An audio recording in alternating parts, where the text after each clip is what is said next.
Good afternoon students. आज हम कक्षा 7वीं में विषय हिंदी, इस विषय में पूरक वाचन 3 छोटा जादूगर, इस पूरक वाचन को हम आज के वीडियो में समझेंगे। छोटा जादूगर जो कहानी है वो एक बच्चे की कहानी है जो अपने पिता की अनुपस्थिति के कारण अपने और अपनी माँ के भरण पोषण की जिम्मेदारी संभालने का कार्य करता है। उनके पिता के और नौकरी करने के लिए, देश की रक्षा करने के लिए गए हुए हैं और ऐसी परिस्थितियों में अपनी माँ का भरण पोषण करना उसकी जिम्मेदारी एक छोटा जादूगर, एक छोटा का बालक उन्होंने संभाली है। ये कहानी समाज की एक ऐसी विसंगति की ओर इशारा करती है कि जिसमें एक छोटा सा बालक खेलने पढ़ने की उम्र में परिवार की उदर पूर्ति की, उदर निर्वाह की जिम्मेदारी उठाता है। बच्चों को पिता देश सेवा के कारण उसके पिता जेल में है और ऐसी परिस्थितियों में उस छोटे बच्चों को अपने घर की जिम्मेदारी, उसका उदर पूर्ति की जिम्मेदारी संभालनी पड़ती है। इस पूरक वाचन को जयशंकर प्रसाद, इस महान लेखक ने इसको लिखा है। प्रसाद जी का जन्म काशी के प्रसिद्ध सुंगनी साहू घराने में हुआ था। ये छायावाद के प्रसिद्ध कवि है। गद्य के क्षेत्र में उन्होंने नाटक, उपन्यास, निबंध तथा कहानी के क्षेत्र में उल्लेखनीय योगदान दिया। कामयानी उनकी कृति का अमर स्तंभ है। अब छोटा जादूगर कहानी से के माध्यम से जयशंकर प्रसाद जी ने समाज की एक ऐसी विसंगति का और इशारा किया कि जहाँ एक नन्हा सा बालक, छोटा सा बालक अपनी रोजी रोटी कमाने के लिए बाहर निकलता है। विशेष बात यह है कि बच्चे के पिता देश सेवा के कारण कई जेल में है और ऐसी परिस्थितियों में वो छोटा बालक अपने घर की उदर पूर्ति की जिम्मेदारी संभालता है। चलिए हम इस कहानी को समझते हैं। कार्निवल के मैदान में बिजली जगमगा रही थी। हंसी और विनोद का कलनाद गूंज रहा था। कलनाद का मतलब एक मधुर ध्वनि वहाँ पर हो रहा था और वहाँ पर मैं खड़ा था उस छोटे फव्वारे के पास, जहाँ एक लड़का चुपचाप शरबत पीने वालों को वहाँ पे देख रहा था। उसके गले में फटे कुर्ते के ऊपर एक मोटी सी सूत की रस्सी पड़ी थी और जेब में कुछ ताश के पत्ते भी थे। उसके मुंह पर गंभीर विषाद के साथ धैर्य की रेखा भी थी। विषाद मतलब दुख। उसके मुंह पर जब मैं देखा तो गंभीर, बहुत सारा दुख, विषाद दुख उसके मुंह पर दिख रहा था, लेकिन धैर्य के साथ वो लड़ रहा था। उसके मुंह पर गंभीर विषाद के साथ धैर्य की रेखा थी। मैं उसकी ओर न जाने क्यों आकर्षित हुआ। उसके अभाव में भी संपूर्णता मुझे देखने को मिलती थी। मैंने पूछा, क्यों जी, तुमने इसमें क्या देखा है? मैंने सब देखा। यह चूड़ी फेंकते हैं, खिलौने पर निशाना लगाते हैं, तीर से नंबर छेदते हैं। मुझे तो खिलौने पर निशाना लगना अच्छा मालूम हुआ। जादूगर तो बिल्कुल निकम्मा है। उन्होंने कहा कि जादूगर जो है वो बिल्कुल निकम्मा है, कुछ काम करने वाला नहीं है। उससे तो अच्छा तो लाश ताश का खेल में दिखा सकता हूँ। उसने बड़ी प्रगल्भता से कहा। उसकी वाणी में कहीं रुकावट न थी। और मैंने पूछा, और उस पर्दे में क्या है? वह तुम गए थे? नहीं, वह मैं नहीं जा सकता। वह जाने के लिए टिकट लगता है। मैंने कहा, तो चलो मैं वहाँ पर तुमको लिवा चलूँ। मैंने मन ही मन कहा, भाई आज के तुम ही मेरे मित्र रहे। उसने कहा, वहाँ जाकर क्या कीजिएगा, क्या करेंगे? चलिए निशाना लगाया जाए। मैंने उसे सहमत होकर कहा, तो फिर चलो पहले शरबत पी लिया जाए। उसने स्वीकार सूचक सिर हिला दिया और हाँ कह दिया। मतलब जाने के लिए, वो खेल देखने के लिए मंजूर हो गए। मनुष्यों की भीड़ से जाड़ी की संध्या भी वहाँ गर्म हो रही थी। हम दोनों शरबत पीकर निशाना लगाने चले। राह में ही उसे पूछा, तुम्हारे और कौन है? उन्होंने कहा, माँ और बाबूजी है। उसके बाद उन्होंने तुमको यहाँ आने के लिए मना नहीं किया? उन्होंने पूछा, तू जब यहाँ आए तो तुम्हारे माँ और बाबूजी इन्होंने यहाँ आने के लिए आपको मना नहीं किया? उन्होंने कहा, बाबूजी जेल में है। मेरे बाबूजी कहाँ पर है? जेल में है। क्यों? देश के लिए। उस बालक ने कहा कि मेरे बाबूजी देश के लिए जेल में है।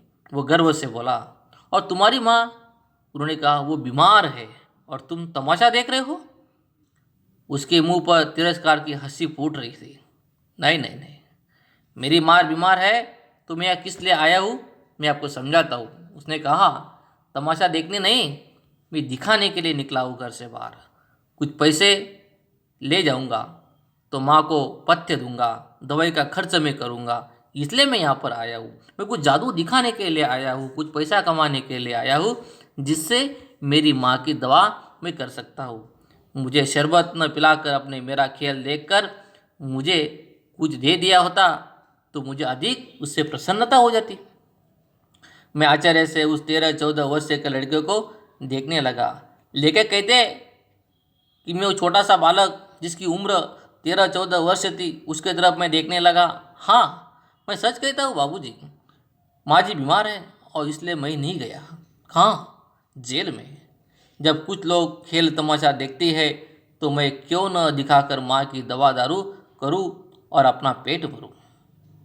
मुझे भी लगता है कि मेरी माँ की रक्षा करने के लिए, उनकी दवा पानी करने के लिए मैं कुछ खेल तमाशा दिखाकर कुछ 2 पैसे कमा कर लाऊं और अपना पेट भर सकूं। मैंने दीर्घ निश्वास लिया। चारों ओर बिजली के लट्टू नाच रहे थे। मन व्यग्र हो उठा। मैंने उससे कहा, अच्छा चलो निशाना लगाया जाए। हम दोनों उस जगह पर पहुंचे जहाँ खिलौने को गेंद से गिराया जाता था। मैंने 12 टिकट खरीदकर उस लड़के को दे दिए। वो निकला पक्का निशानेबाज। उसका कोई गेंद खाली नहीं गया। देखने वाले दंग रह गए। उसने 12 खिलौनों को बटोर लिया, लेकिन उठा कैसे? कुछ मेरे रुमाल में बांधे, कुछ जेब में रख लिए गए। लड़के ने कहा, बाबूजी आपको तमाशा दिखाऊंगा, बाहर आइए, मैं चलता हूँ। वो 9-2-11 हो गया। मैंने मन में कहा, इतनी जल्दी आग बदल गई। मैं घूम कर पान की दुकान पर आया। पान खाकर बड़ी देर तक इधर उधर टहलता रहा। झूले के पास लोगों का ऊपर नीचे आना देखने लगा। अकस्मात किसी ने ऊपर के हिंडोलों से पुकारा, बाबूजी। मैंने पूछा, कौन? तो उस बालक ने कहा, मैं हूँ छोटा जादूगर। कोलकाता के सौम्य बोटानिकल उद्यान में लाल कमलिनी से भरी हुई एक छोटी सी झील के किनारे घने वृक्षों की छाया में अपनी मंडली के साथ मैं बैठा हुआ, मैं जलपान कर रहा था। बातें हो रही थी और इतने में ही छोटा जादूगर मुझे वहाँ पर दिखाई पड़ा। हाथ में 4 खाने की खादी का झोला, साप जंगिया और आंधी बाहों का कुर्ता। सिर पर मेरा रुमाल सूत की रस्सी से बंधा हुआ था। मस्तानी चाल से झूमता हुआ आकर कहने लगा, बाबूजी नमस्ते। उन्होंने कहा कि बाबूजी नमस्ते, आज कहिए तो खेल मैं आपको दिखाऊंगा। उस बालक ने कहा, अगर आप कहेंगे आज कहिए तो मैं खेल दिखाऊं। नहीं जी, अभी हम लोग जलपान कर रहे हैं, फिर उसके बाद क्या गाना बजना होगा बाबूजी। नहीं जी, तुमको क्रोध से कुछ कहने जा रहा था। श्रीमती ने कहा, दिखलाओ जी, तुम तो अच्छे आए, भला कुछ मन तो बोले। मैं चुप हो गया, क्योंकि श्रीमती की वाणी में वो माँ की मिठास थी जिसके सामने किसी भी लड़के को रोका नहीं जा सकता था। उसने खेल आरंभ किया, मतलब शुरुआत की। उस दिन कार्निवल के सब खिलौने उसके खेल में अपना अभिनव करने के लिए लगे। भालू मनाने लगा, बिल्ली रुटने लगी, बंदर हुड़कने लगा, गुड़िया का ब्याह हुआ, गुड्डा वर काना निकला, लड़के की वाचालता से अभिनय हो रहा था। सब हंसते हंसते लोटपोट हो गए। मैं सोच रहा था, बालों को आवश्यकता ने कितने शीघ्र चतुर बना दिया। यही तो संसार है। ताश के सब पत्ते लाल हो गए। फिर सब काले हो गए। गले की सूत की डोरी टुकड़े टुकड़े होकर जुड़ गई। लट्टू अपने आप नाच रहे थे। मैंने कहा, अब हो चुका अपना खेल, बटर लो, हम लोग भी अब चाहेंगे। अभी आपका जो खेल है वो खेल हो चुका है। तो श्रीमती ने धीरे से उसके 1 रुपया उसको दे दिया।